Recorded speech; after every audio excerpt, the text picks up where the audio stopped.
Did you know that every film critic in America is legally required to post their Oscar picks each year?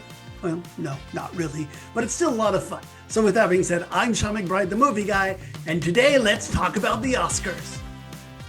So when it comes down to Oscar picks, there are those that are only interested in the main awards because those are the ones they've heard about, and then there are those that are interested in the smaller categories because they're trying to fill out their Oscar pool. With that being said, I'm going to split this into two videos here, and we're going to start off with the main awards this time out. Let's start off with the writers, because every good movie begins with a good screenplay. I think adapted screenplay is pretty straightforward. I think it goes to Conclave, if only because it was able to make the complicated process of voting for a new pope into such a tense prospect. This was my pick, and it definitely deserves to win as well. Things are murkier on the original screenplay side. I think it's a two-movie race between Anora and A Real Pain, although there are plenty of fans who think that Substance deserves to be in that mix as well. I think Anora comes out on top in this category, if only because of the power of the movie overall. But if it doesn't win, I think its Best Picture prospects will start to take a major hit. Over to the actors, the supporting categories seem fairly easy to call. Kieran Culkin is the prohibitive favorite to win for A Real Pain, and Zoe Saldana should likewise cruise to a win for Emilia Perez. Sorry to all the Ariana Grande fans out there, this just isn't her win to pull off a Wicked upset for Wicked, maybe next year.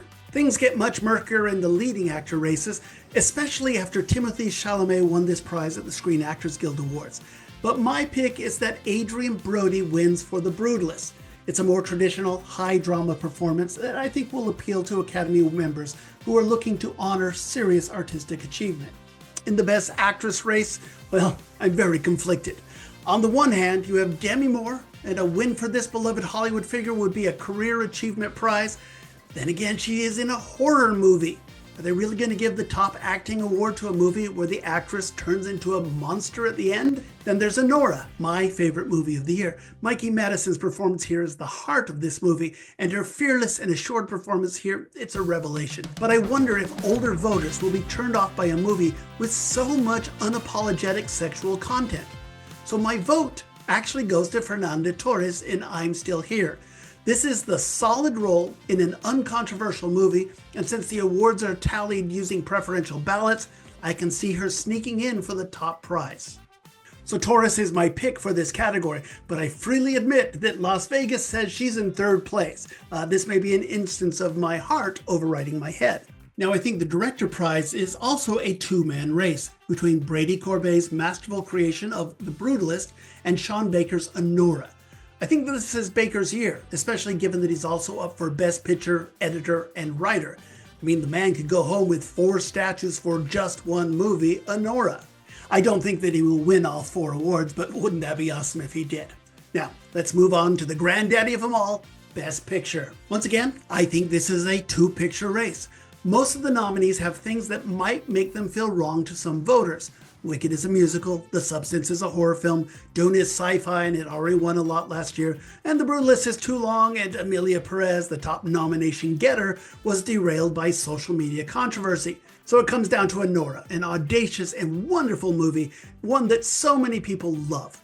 It won the Best Picture prize at Critics' Choice, my guild, also the Producers Guild, the Directors Guild, and the Independent Spirits. Plus that Sean McBride, the movie guy, named it his #1 film of the year last year, so you know who I'm pulling for. Then again, Conclave, also beloved and the winner of the BAFTA and the SAG Awards, and the preferential ballot really comes into play here. If some voters knock Anora for its sexual content, Conclave could easily slip in for the top prize. My pick is still with Anora. I just think it's a great movie. But once again, maybe that's my heart talking past my head. Still, my pick is that Anora wins the night's top statue. So there you have it. I feel pretty confident about most of these picks. Well, some of these picks. But what do you think? Comment below. And be sure to stay here for part 2, my picks of the other 15 nominated categories. We'll see you then.